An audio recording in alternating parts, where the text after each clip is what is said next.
Il le voit en costume. Montre suisse au poignet. Voiture de luxe. Voyage. Argent. Pouvoir. Pour beaucoup, Eric Mandala, c'est ça. L'image parfaite de la réussite africaine moderne. Mais derrière chaque image, il y a toujours une histoire que personne ne montre. Parce que le luxe peut cacher la peur. Le sourire peut cacher la pression. Et le succès peut parfois être la plus belle des illusions. Tout le monde applaudit quand tu montes, mais personne ne regarde ce que tu as dû sacrifier pour arriver là. On ne parle jamais de ce qu'il a traversé avant l'argent, ni de ce qu'il a perdu à cause de l'argent. Encore moins de ce qu'il a compris après l'avoir tout gagné, puis tout perdu. Alors la vraie question n'est pas « Comment Eric Mandala est devenu riche ?» La vraie question est bien plus dérangeante. Qu'est-ce que cette richesse lui a coûté? Et surtout, qu'est-ce que la prison lui a appris que l'argent n'a jamais pu lui offrir? Aujourd'hui, on va raconter l'histoire complète. Sans filtre, sans glorification aveugle, sans mensonge. L'ascension, la chute, la prison et la renaissance. Parce que parfois, le vrai succès commence le jour où tout s'écroule. Bienvenue dans l'histoire d'Eric Mandala. Naître sans promesse. C'est ainsi qu'Eric Mandala a vu le jour en République démocratique du Congo. Son enfance ne ressemblait en rien aux images de luxe et de succès que l'on associe aujourd'hui à son nom. La maison était modeste, les repas parfois insuffisants, et les rêves de grandeur semblaient réservés aux autres. Mais c'est dans cette pauvreté qu'est née sa première urgence intérieure, ce besoin viscéral de ne jamais rester invisible.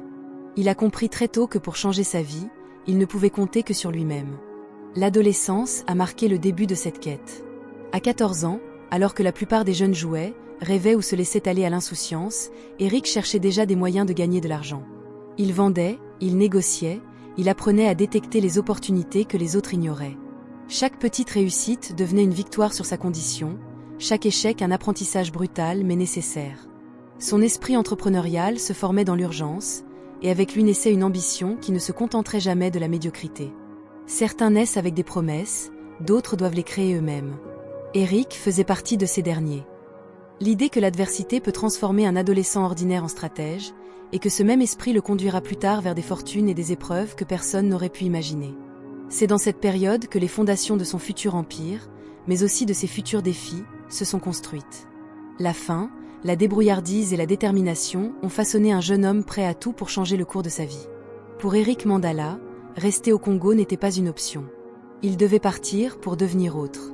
La Tanzanie est devenue son premier terrain de conquête. Là-bas, il a découvert un monde plus vaste, plus rapide, où le pouvoir et l'argent circulaient différemment. Chaque rencontre, chaque transaction, chaque risque pris était un pas de plus vers ce qu'il voulait devenir, quelqu'un que personne ne pourrait ignorer.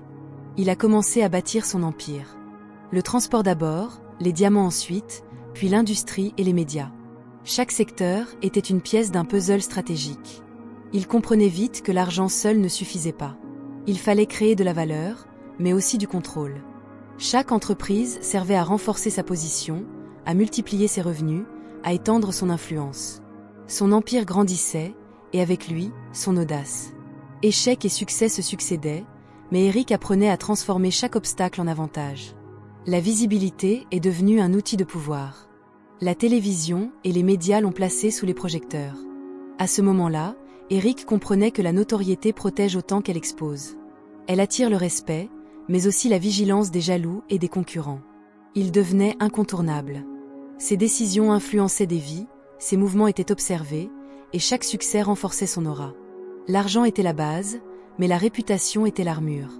Il n'a pas seulement construit un empire, il a construit une légende. Mais les légendes ont toujours un prix. La tension entre le pouvoir et la vulnérabilité.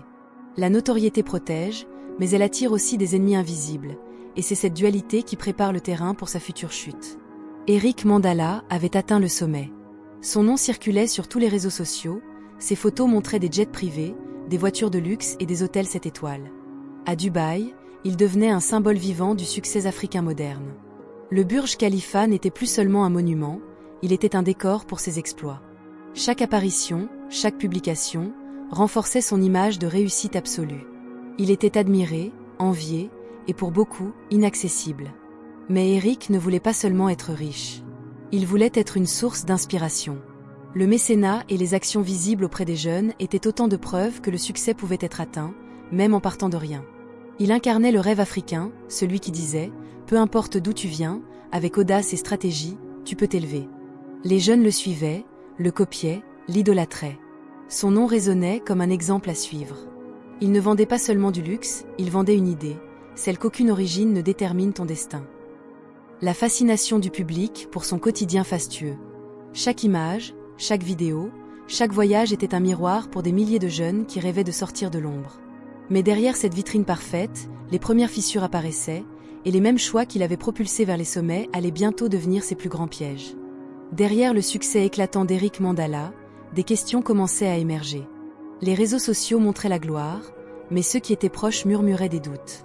Des incohérences apparaissaient dans ses histoires, dans ses choix, dans la façon dont il déplaçait son argent et gérait ses affaires. Personne n'osait poser la question à voix haute, mais chacun ressentait la tension invisible qui commençait à monter. Le prix de l'ascension rapide devenait évident. Plus il gagnait vite, plus les risques se multipliaient. Les décisions hâtives qui avaient alimenté sa réussite étaient maintenant des bombes à retardement. Les partenaires, les concurrents et même certains amis commençaient à se méfier. Chaque faux pas pouvait devenir un scandale, chaque alliance pouvait se transformer en trahison. La vitesse qui avait propulsé Eric au sommet était en train de menacer tout ce qu'il avait construit. Plus tu montes vite, plus le sol peut se dérober sous tes pieds. Le spectateur prend conscience que derrière l'image de perfection, la chute devient inévitable. Cette tension invisible crée une attente dramatique. Qu'est-ce qui va se passer lorsque tout va s'effondrer? Cette partie marque le début de la vulnérabilité d'Eric Mandala. Le public voit que le luxe et la gloire ne suffisent pas à protéger un homme contre les conséquences de ses choix et de sa rapidité à gravir les échelons. La prochaine étape sera celle où ces zones d'ombre exploseront et transformeront sa vie à jamais. Madrid, 23 janvier 2025. Une nuit qui allait tout changer. L'arrestation d'Eric Mandala a surpris le monde. Les projecteurs se sont tournés vers lui, mais cette fois ce n'était pas pour célébrer son succès. La célébrité et le luxe, qui semblaient l'immuniser, se sont révélés impuissants face à la justice internationale. Une vie construite à une vitesse fulgurante venait de se retrouver suspendue à un fil. L'enquête a rapidement pris une dimension internationale. La DEA et l'UDICO s'étaient intéressés à ses activités depuis des mois. Une cargaison suivie depuis l'Équateur, des transactions suspectes, des contacts qui ne laissaient aucun doute sur la gravité de la situation. Ce qui semblait être un empire invincible s'effondrait sous le poids de la loi et de la traque méticuleuse des autorités. Chaque décision passée, chaque risque pris à la hâte, revenait le hanter. L'homme qui croyait contrôler le monde a découvert que le monde pouvait le contrôler à son tour.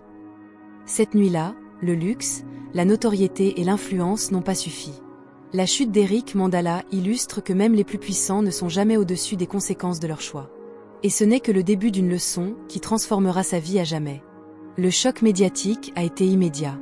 En Afrique et dans la diaspora, les réactions ont été vives. Les réseaux sociaux s'embrasaient, les conversations tournaient autour de son arrestation, de sa chute spectaculaire. Pour ceux qui l'admiraient, la déception était immense. Pour d'autres, c'était une confirmation que le rêve africain pouvait parfois se heurter à la dure réalité. Eric Mandala, jusqu'ici symbole de réussite, était devenu un exemple brutal de ce que la vitesse et l'avidité peuvent coûter. Le silence de la cellule était une autre épreuve. L'homme autrefois entouré de luxe, de collaborateurs et de fans, se retrouvait face à lui-même. Chaque pensée, chaque regret, chaque erreur passée résonnait dans cette solitude forcée. C'était le moment de l'introspection. La prison n'était pas seulement un lieu de punition, c'était un miroir impitoyable. Il devait se confronter à ses choix, à ses ambitions et à ses faiblesses, sans distraction ni échappatoire. La fracture familiale a été inévitable. Les relations personnelles ont payé le prix fort. La confiance brisée, les alliances fragiles, et parfois la honte ressentie par ceux qui l'aimaient, tout cela pesait sur lui autant que les barreaux de sa cellule. Le succès avait créé des liens superficiels, la chute révélait la fragilité de ses relations et la solitude que même la gloire ne pouvait combler.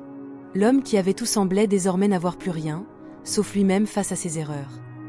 Cette période marque le vrai tournant. La chute a révélé non seulement les dangers du succès fulgurant, mais elle a aussi ouvert la voie à une renaissance possible, si l'homme pouvait tirer les leçons de ses erreurs. L'histoire d'Eric Mandala nous rappelle une vérité essentielle. La réussite, telle qu'elle apparaît au premier regard, est souvent une illusion. Les voitures de luxe, les voyages à Dubaï, les comptes suivis par des milliers de personnes, tout cela ne raconte qu'une partie de l'histoire. La vraie richesse ne se mesure pas seulement en argent ou en visibilité. Elle se mesure à la résilience, à la capacité de faire face aux erreurs, et à la force intérieure qui permet de se relever après une chute. Son parcours montre que l'image que l'on projette peut être trompeuse. Derrière chaque sourire médiatique, derrière chaque succès apparent, se cachent des choix difficiles, des sacrifices invisibles et des moments d'isolement que personne ne voit. La gloire attire l'attention, mais elle ne protège jamais de la réalité des conséquences. On peut admirer un homme pour ce qu'il possède, mais c'est dans ce qu'il endure et comment il se relève que l'on mesure sa vraie grandeur. La leçon finale est claire, le succès n'est pas seulement une question d'argent ou de pouvoir. C'est la maîtrise de soi, la compréhension de ses choix et la capacité de se reconstruire qui forgent la véritable légende. Eric Mandala l'a appris à ses dépens. Et cette leçon, pour chaque spectateur, est universelle. La grandeur n'est jamais donnée, elle se mérite, souvent au prix de la douleur et de la vérité.